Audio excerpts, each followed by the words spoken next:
저는 포켓몬빵이든 애가 막 만화를 그리든 음식을 만드는 일이든 그것이 자기가 원하는 것이고 그것을 위해 노력하는 태도라면, 그게 남한테 피해가 되지만 않는다면 일단 무조건 열심히 자기의 성취를 위해서 노력하게 해야 된다고 봅니다. 그 태도가 몸에 배이는 것이 더 중요합니다.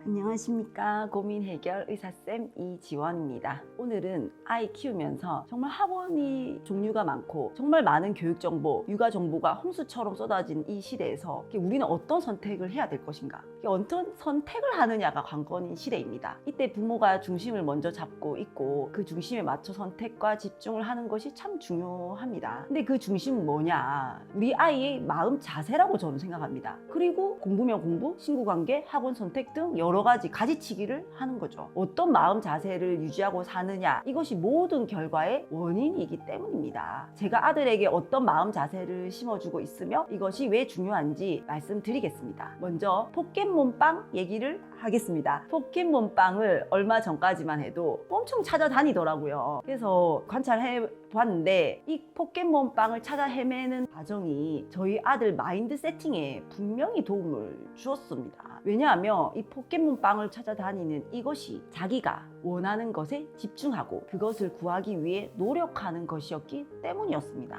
저는 아들에게 심어주어야만 하는 첫 번째 마인드가 자기가 원하는 것을 찾아서 그것에 집중하고 그것에 매달리고 그것을 구할 때까지 포기하지 않는 태도, 그것입니다. 이것은 공부, 대학, 직업, 이 모든 것들이 이 태도 하나만 있으면 다 해결되는 마스터키 같은 것입니다. 당시 서울에 한번 갈 일이 있었는데요, 아들과 함께. 아들은 그 서울에서조차 편의점 몇 군데나 들락날락 하면서 편의점 알바생들한테 포켓몬빵 있냐면서 일일이 물어보고 하더라고요. 저는 시간이 좀 빠듯하고 서울에서 막 애가 돌아다니니까 신경이 쓰이고 해도 그래, 알아보고 싶으면 갔다 오라고 했습니다. 자기가 다리가 아파 지칠 때까지 내버려 뒀습니다. 우리 동네에서도 편의점마다 또 가서 포켓몬빵 언제 들어오냐 물어보고 기다리고 허탕치고 그러더라고요. 그냥 그 간절히 찾고 그 노력하는 과정을 연습시키는 것이 포인트였기 때문에 허탕치고 이런 거가 중요하지 않아서 내버려 두었습니다. 심지어 반찬 하나 사면 포켓몬빵 하나 주는 그런 행사를 하는 반찬 가게까지 아들이 가서 가게 아줌마한테 자기는 포켓몬빵만 사면 안 되냐면서 했다가 아줌마가 황당해서 그냥 이렇게 안 된다고 하셨는가 보더라고요. 그래서 아들이 그냥 돌아오기도 했습니다. 그렇게 이제 간절하면 이루어지는 것처럼 우리 아들이 간절하게 막 이렇게 찾아다니다 보니 우연하게 학원 선생님이 우리 아들한테 포켓몬빵 하나를 그냥 줬다고 합니다.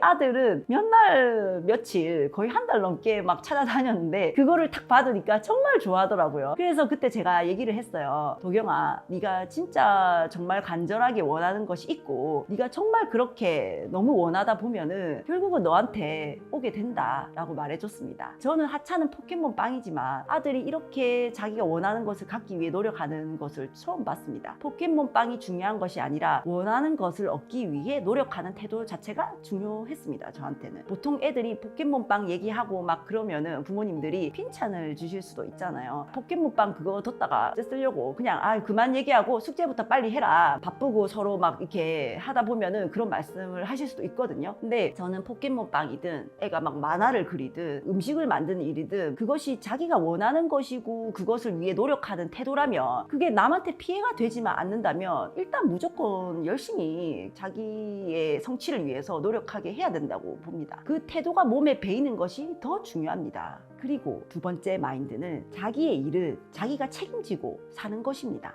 요즘은 다 큰 성인 자녀가 되었는데도 자식의 취업을 위해서 면접장에 부모님이 따라오시거나 부모님이 직접 회사에 아들 대신 문의를 하신 일이 참 많다고 합니다. 이것은 부모가 자식을 그만큼 나약하게 생각하고 있다는 뜻입니다. 하나부터 10까지 부모가 챙겨줘야 하는 그런 나약한 아들이라고 부모 스스로 생각하고 계신 겁니다. 그러면 당연히 자녀분도 자신을 나약하게 생각하기 마련입니다. 스스로가 나약하다고 생각하는 사람들은 남의 불편을 해결해 줄 생각조차 하지 않습니다. 오히려 자기가 불편한 것만 계속 생각해요. 사람들의 불편을 해결해 주는 노력 자체가 사업이나 일의 첫째 조건이고 직장에서 인정받는 가장 중요한 항목인데 말입니다. 그래서 저는 제 아이가 제가 없어도, 부모가 자기 옆에 없어도 너도 언젠가 스스로 삶을 살아갈 수 있는 마음 자세를 만들어주는 것이 저의 역할이라고 생각합니다. 학교에 들어가면서부터 저는 아들한테 얘기를 했어요. 도경아, 너희 엄마 아빠는 항상 바쁜 사람이다. 엄마 아빠 일도 다 못 챙겨서 빠듯한데 너 거 챙겨줄 여유는 우리 집에 없어. 너 것은 너가 챙기면서 살아야 되고 그게 안 되면 너는 너가 책임지면 되는 거야. 그게 다야 라고 항상 말을 해줬어요. 그래서 아이의 잠재의식 속에 스스로의 삶은 스스로가 책임지고 사는 것이라고 심어주고 있습니다.